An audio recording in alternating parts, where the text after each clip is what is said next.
everyone. Thank you for joining us. My name is Amy Hinojosa, and I'm the president and CEO of MANA, a national Latina organization. We're the oldest and largest Hispanic women's organization in the country, with chapters and affiliates and members nationwide who focus on strengthening Latina leaders through mentoring, education, and advocacy. MANA is also a proud founding member of the Health Equity Collaborative, a coalition of over 50 national organizations that represent diverse communities across the country and are committed to improving healthcare for underserved patients. I'm pleased to be joined today by Dr. Leandris Liburd, Acting Director of the CDC's Office of Health Equity, and we're going to be discussing respiratory disease season and what that means for the diverse communities that we serve. What can you do to stay healthy? So I'm going to welcome Dr. Liburd and ask her to introduce herself and tell us how she got into this work. Dr. Liburd? Thank you, Amy, and good afternoon, everyone. It is such a pleasure and a privilege for me to be here today with the Health Equity Collaborative to have this conversation about the respiratory virus season that we're in right now. I have actually been privileged to spend more than 3 decades doing the work of reducing health disparities, pursuing health equity, and with a particular focus on racial and ethnic minoritized communities. And so, my time today to talk about the respiratory virus season is really just part of the work that we do through the Office of Health Equity, that we do in collaboration with one of our partner centers within CDC, which is the National Center for Immunization and Respiratory Diseases. And so right now, our entire agency is really mobilized to get the word out about the respiratory virus season and how we can all protect ourselves, our families, and our communities. Thank you, Dr. Liburd. And we're so used to hearing about flu season every year, and about this time every year, everyone's encouraged to get their vaccines. But in this post-COVID world, it seems like we've got more threats coming at us, and that we need to talk about with our families. Can you go through the respiratory diseases that are facing all of our communities right now, and what that's going to look like for this 2023-24 season? So, Amy, you made a comment about COVID that actually I wish were true. I think we all wish that COVID-19 was behind us. Certainly, we're out of the emergency phase of the pandemic. But this year, there are three co-circulating viruses that we have to be concerned about. One of them is the flu. And yeah, we've had lots of experience with the flu. We understand that it's a virus that causes an infection, and sometimes our response to that is mild, sometimes it's severe, sometimes it ends in hospitalizations, and even there have been people who have died. In fact, last year, 19,000 people died from the flu. So it's something to be taken very seriously.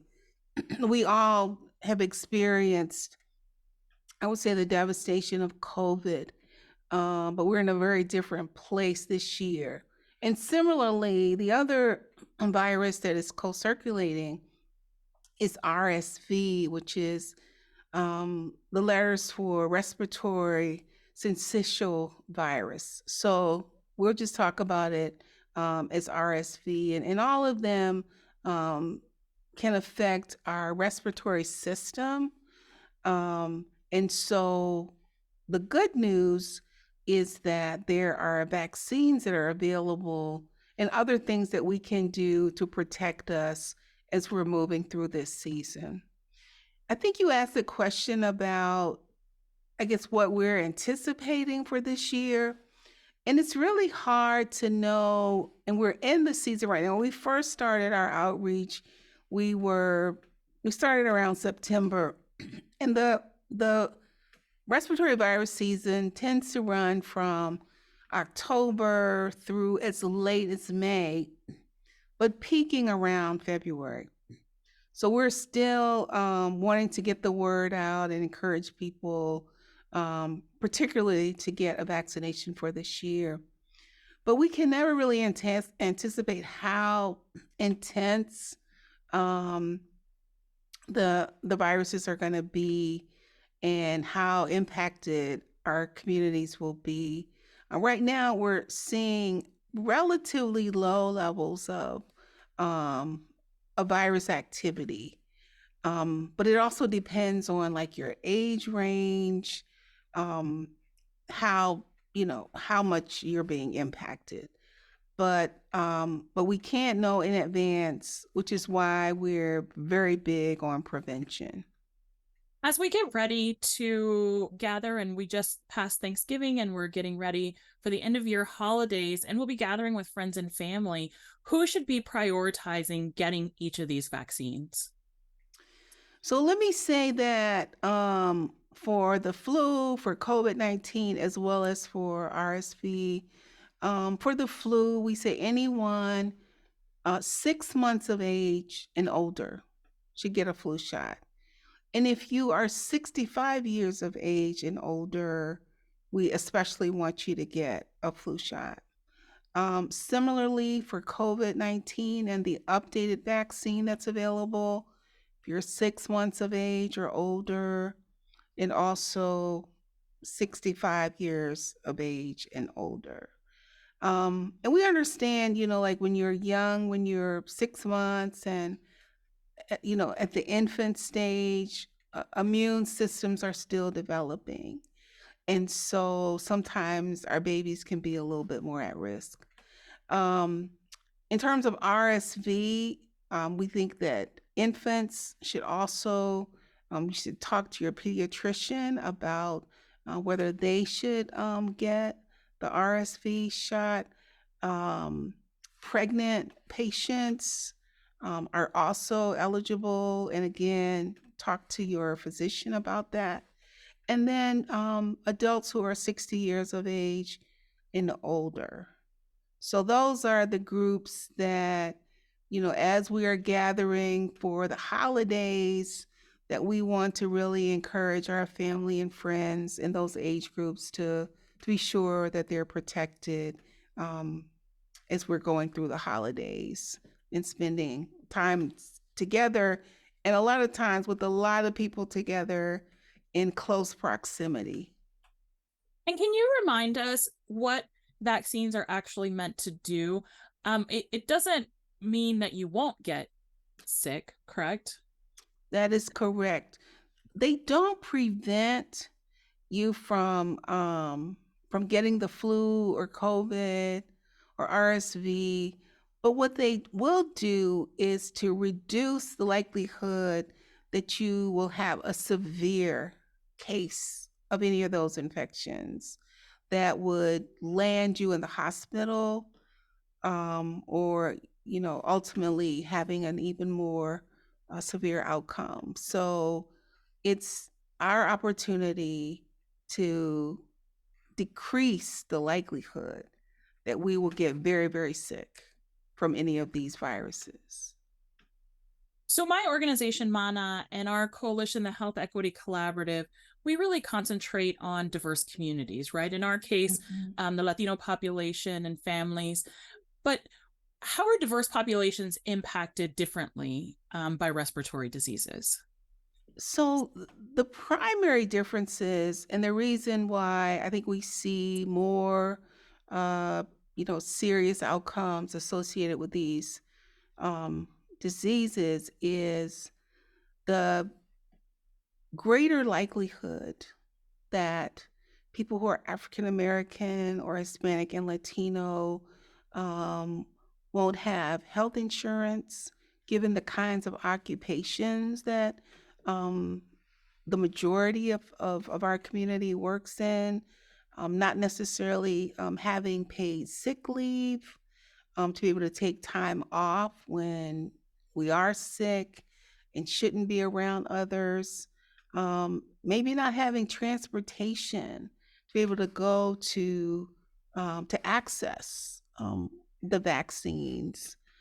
Um, Not having childcare. Like these are things that are more social factors than anything else about any kind of clinical things. But there are some clinical things that we need to be concerned about in terms of what we would call comorbidities, like the likelihood, and we know that there is a higher prevalence of certain chronic conditions in our communities, like, diabetes, heart disease, chronic obstructive pulmonary disease, those kinds of chronic conditions that also increase risk for being susceptible to these viruses. But I do think we really want to focus on kind of overcoming barriers that might be related to cost,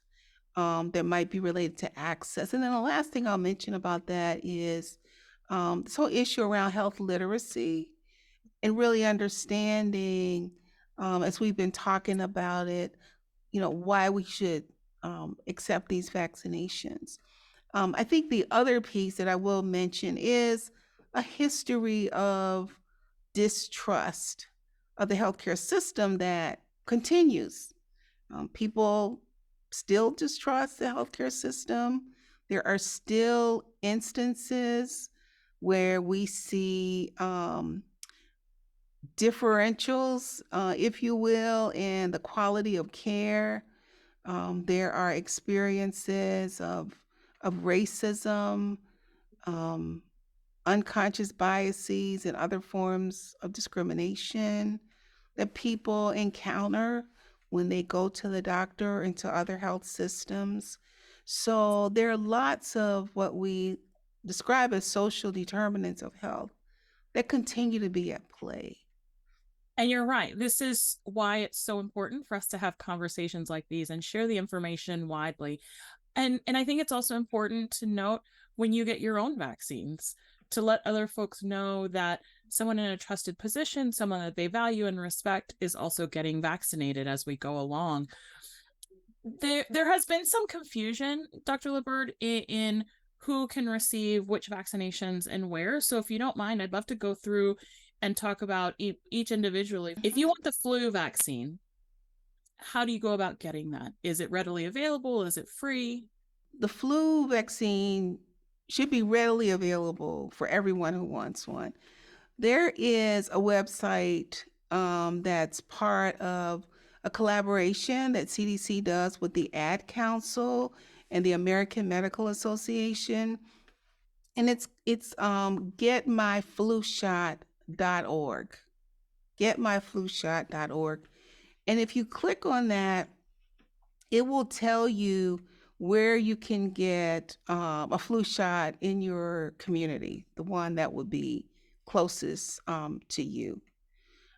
So the flu shot should be really easily accessible.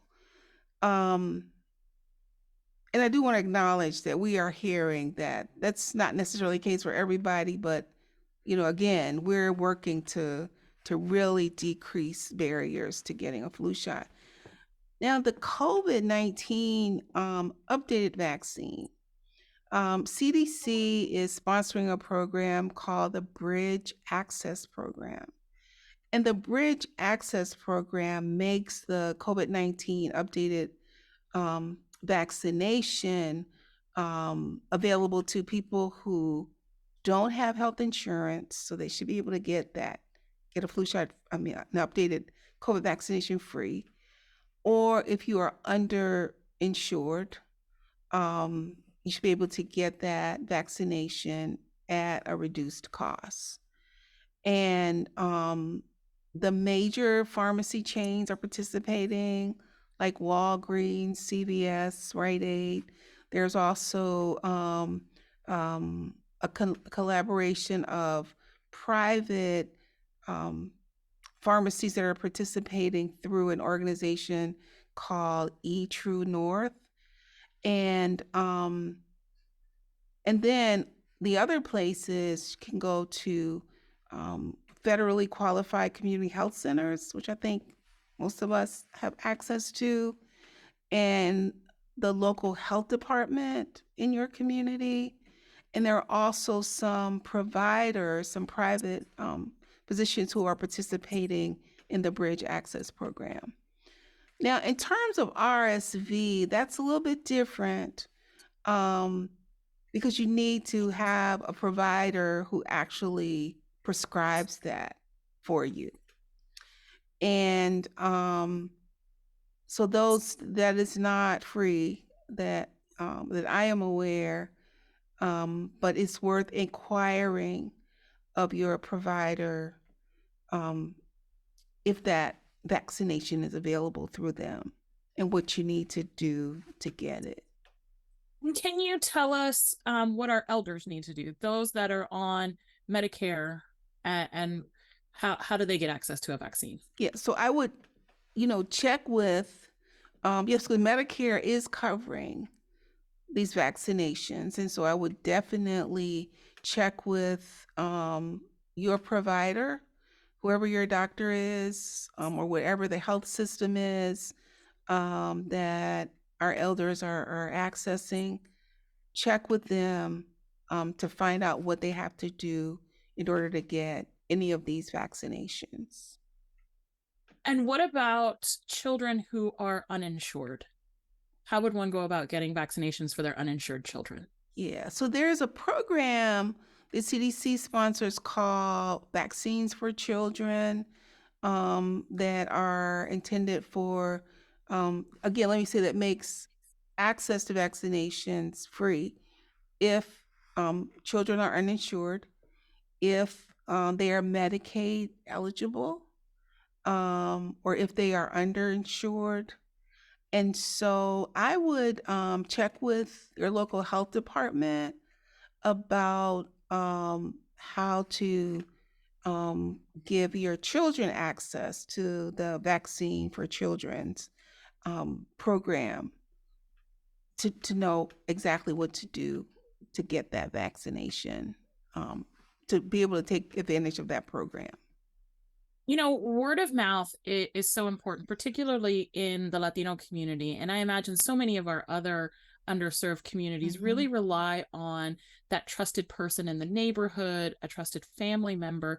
How important is it for folks to take this information and share it with friends and family?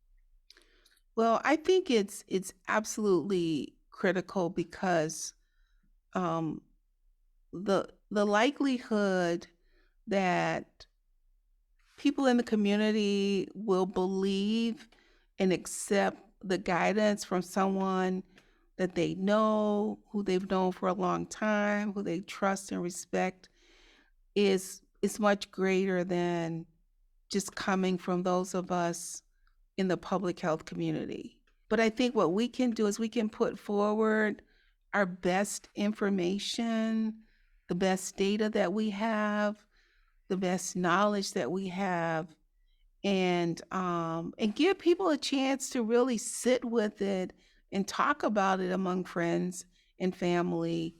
And everybody wants to be healthy.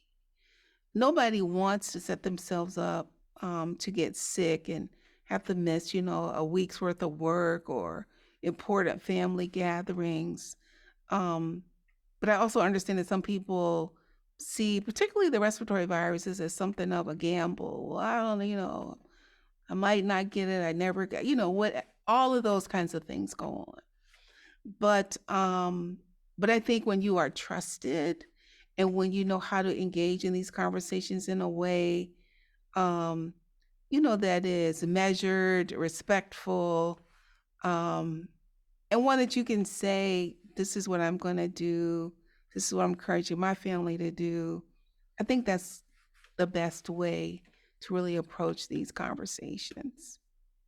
And it makes a difference because folks are getting, in this age of misinformation and disinformation, they're getting things from social media, from other friends and Yes. family, from whatever television show they happen to be watching, the radio. So there are lots of places where information comes at them, and sometimes it's hard to distill. And I think Yeah. that's where these trusted voices come in. And I think it's really helpful to be able to share the websites that you mentioned, whether they're CDC resources, the Bridge Access Program, all these places that folks can go and as folks like to say, do their own research. Right, Yeah. this is a real opportunity where information is available for you if you look at trusted sources of information to help you make the best decisions for your family. So what tools are available, with vaccine availability, what other tools are available to help prevent severe illness from flu, RSV, or COVID-19? Yeah, so there are certainly over-the-counter medications, right, that we get, that everybody has access to. There are, monoclonals that you can get, like Paxlovid, that are available. And again, like, with a prescription. And then there are the basic things that we were all taught when we were growing up. Cover your mouth and your nose when you sneeze or when you cough. Wash your hands frequently. We can still wear a mask. Masks are still an option and available to take advantage of. It's another way to protect ourselves, and then stay at home when you're sick, right? Like try to stay away from other sick people, because that's how these viruses are spread. And then when you are sick, try to stay home until you're feeling better, and I'm going to say less infectious, or less likely to spread the virus. So those are some basic things that we can do. Just really, I think this is a good time just to focus on taking care of yourself, um, getting rest, eating well, um, and getting your vaccinations. One last question, Dr. Liburd, before we close up here, and I think you've given us a lot of food for thought. When you sit down at the holiday table with your friends or family, how do you approach the conversation? You're a respected CDC official, right? So they expect the really important knowledge to come from you. But even if they're skeptics, how do you approach that? Yeah. Well, let me say that I have learned over the years to not show up in family events as the authority and the CDC person, because that's not fun. But if people ask me, what do I think, as they often will, or they'll, again, ask me if I've gotten vaccinated. And, I give them the same information that I've just given you and everyone who will see this video. And, I encourage them to, you don't have to take my word for it. There are websites. The CDC has a website that we are like weekly adding more information to. And, it's written for the public, so it's very accessible. There are blogs, there are different ways that we're trying to get the word out. And so, I encourage them to just seek out credible sources. Some of the things that I heard during the pandemic, I mean, the level of misinformation it was mind-boggling. And I would just say, people, some of this defies any basic understanding of biology. Where did you hear that? Where did you get that from? And so I think the issue around if you are seeking credible information, for me, that's the criteria. And everyone who has an opinion on the internet, I would not and don't consider them and know them not to be credible. Thank you so much for this conversation. I know that as we share it with the communities that we serve and encourage them to both get vaccinated and to encourage others around them, their friends and family, to get vaccinated as well, that they will appreciate having you as a source of information, the information coming out of the CDC. We're grateful to have Dr. Leandris Liburd, Acting Director for the CDC's Office of Health Equity, to discuss these topics with us, and we wish you all a very safe and happy holiday season.